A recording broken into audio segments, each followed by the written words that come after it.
Party? ഗംഭീരം. Sir ക്ഷണിച്ചപ്പോ ഞാൻ ഇത്രയ്ക്കൊന്നും കരുതിയില്ല. ചന്ദ്രന്റെ ഒക്കെ കുഴപ്പം എന്താണെന്നറിയോ? ജീവിതത്തിൽ കുറെ വെട്ടിപ്പിടിച്ചിട്ടുണ്ട്, പക്ഷെ അത് എവിടെയൊക്കെ ചെലവാക്കണമെന്നറിയില്ല. ജീവിതം സുഖിക്കാനുള്ളതാ ചന്ദ്രു. നമ്മുടെ ഇൻവെസ്റ്റ്മെന്റ് അങ്ങനെയുള്ള സ്ഥലത്താവണം. അല്ലാതെ ജീവിതമേ ആസ്വദിക്കാതെ വയസ്സായി മരിച്ചു പോയിട്ട് എന്താ കാര്യം? ഞാനിനി സാറയുടെ പോളിസികൾ പകർത്താൻ ശ്രമിക്കുകയാണല്ലോ.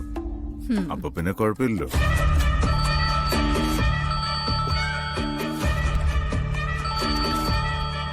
നമ്മളൊരു നല്ല സന്തോഷത്തിരിക്കുമ്പോ ആ സന്തോഷം കെടുത്താൻ ആരെങ്കിലും വിളിച്ചാ എന്താ അവനോട് തോന്നുക? ഓ, ഈ വീട്ടിലിരിക്കുന്ന ഭാര്യമാരുടെ ഏറ്റവും മോശം സ്വഭാവം തന്നെ ഇങ്ങനെ വിളിച്ചോണ്ടിരിക്കുന്നതാ. എടുത്ത് സംസാരിക്കേ. ഹലോ ഹലോ, എന്തിനാ ഇങ്ങനെ കിടന്ന് വിളിക്കുന്നത്? ഞാൻ അങ്ങോട്ട് വരില്ലേ? ചന്ദ്രേട്ടാ, എനിക്കൊട്ടും വയ്യ.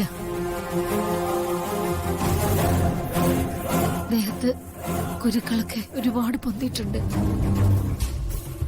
ഇടയ്ക്ക് ശ്വാസം എടുക്കാൻ തന്നെ പാടുപെടുക. ഇവിടെ ഒറ്റയ്ക്ക് ഇങ്ങനെ കിടന്നിട്ട് പേടിയായിട്ട് വയ്യ. പിന്നെന്താ, പകർച്ചവ്യാധി വന്നാ ഞാൻ നിനക്ക് കൂട്ടുകിടക്കണോ?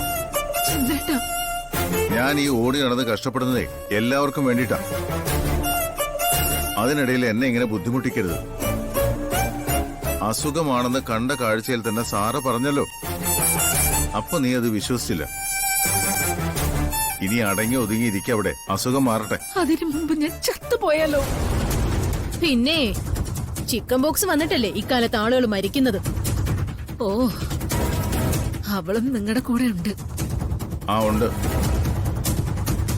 സാറ് ഇപ്പോഴല്ല, ഏത് നേരവും എന്റെ കൂടെ ഉണ്ട്.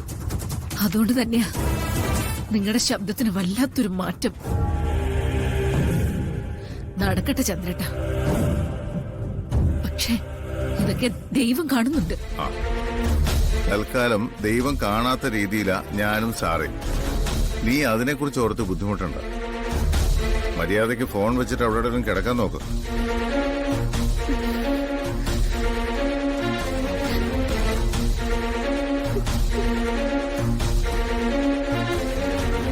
ഒന്നും മനസമാധാനത്തോടെ നടക്കാൻ സമ്മതിക്കുന്നില്ല. ഇവരൊക്കെ ഇനി എന്നാ പഠിക്കുന്നേ? ഓ, ലീവ് ഇറ്റ് ചന്ദ്രു. ഇതുപോലെ കുറെ തടസ്സങ്ങൾ മുന്നിലുണ്ടാവുമ്പോഴല്ലേ ജീവിതത്തിനൊരു രസം ഉണ്ടാവൂ. വണ്ടി എടുക്ക്.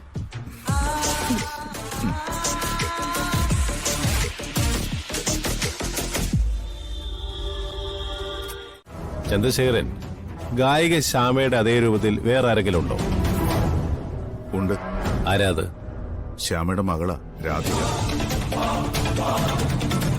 എടോ, താൻ എന്താണോ ഇത് എന്നോട് നേരത്തെ പറയാറുന്നത്? അല്ല സാർ, നമുക്കിടയിൽ അങ്ങനെ ഒരു സംസാരത്തിന്റെ ആവശ്യം വന്നില്ല എന്ന് തനിക്ക് തോന്നുന്നല്ലേ? എന്നാ താൻ ഈ പറഞ്ഞ പെൺകുട്ടി ഇപ്പൊ ഈ ഹോസ്പിറ്റലുണ്ട്. ഞാൻ അവളെ കണ്ടടോ. ഡോക്ടർ സൂക്ഷിക്കണം. അവൾ അവിടെ എത്തിയിട്ടുണ്ടെങ്കിൽ ശ്യാമ അവിടെ എത്തിയിട്ടുണ്ടെന്ന് ആരൊക്കെയോ അറിഞ്ഞിട്ടുണ്ടെന്ന് അർത്ഥം.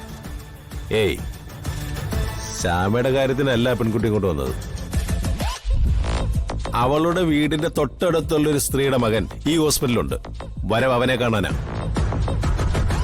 പക്ഷേ ആ രൂപം കണ്ടപ്പോ സത്യം പറഞ്ഞാൽ ഞാൻ ഞെട്ടിപ്പോയി. ഒരു കാരണവശാലും ശ്യാമ അവള് കാണരുത്, അമൃതയെ.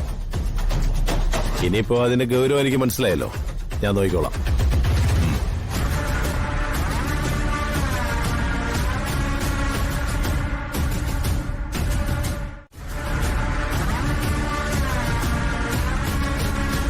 ഇപ്പൊ എന്റെ അടുത്ത് സംസാരിച്ചിരുന്നില്ലേ രണ്ട് സ്ത്രീകള്? അതെ സർ, അതിലൊരാള് ഗായിക ശ്യാമയെ പോലുള്ള. യെസ്, അത് ശ്യാമയുടെ മകള് തന്നെയാണ്. സർ, ഒരു കാരണവശാലും ശ്യാമയോ അമൃതയോ അവളെ കാണാൻ പാടില്ല. അവർ ഈ ഹോസ്പിറ്റലിൽ നിന്ന് ഇറങ്ങുന്നവരെ വീണ അവരെ വാച്ച് ചെയ്തുകൊണ്ടിരിക്കണം. ശരി സർ. അവരവിടെ മറ്റ് സ്റ്റാഫുകളോടോ പേഷ്യൻസിന്റെ റിലേറ്റീവ്സിനോടോ സംസാരിക്കുന്നത് കണ്ടാൽ അത് ശ്രദ്ധിച്ചേ പറ്റൂ. ഞാൻ പറയുന്നതിന്റെ ഗൗരവം വീണയ്ക്ക് മനസ്സിലാവുന്നുണ്ടോ? സർ. ഹോസ്പിറ്റലിനുള്ള സംഭാവനയും നമ്മുടെ അക്കൗണ്ടിൽ വരുന്ന തുകയും വലുതാണ്. പക്ഷെ എടുത്തു വെച്ചിരിക്കുന്നത് ചെറിയ റിസ്ക് ഒന്നുമല്ല. നിധി കാക്കുന്നത് നമ്മുടെ ശീലമായി പോയില്ലേ? നിധി കാക്കണമെങ്കിൽ ഭൂതത്താന്മാരല്ലേ പറ്റൂ.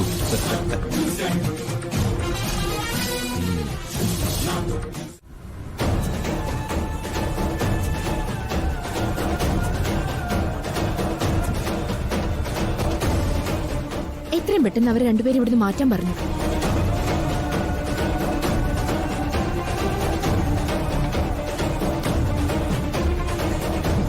മോനെ.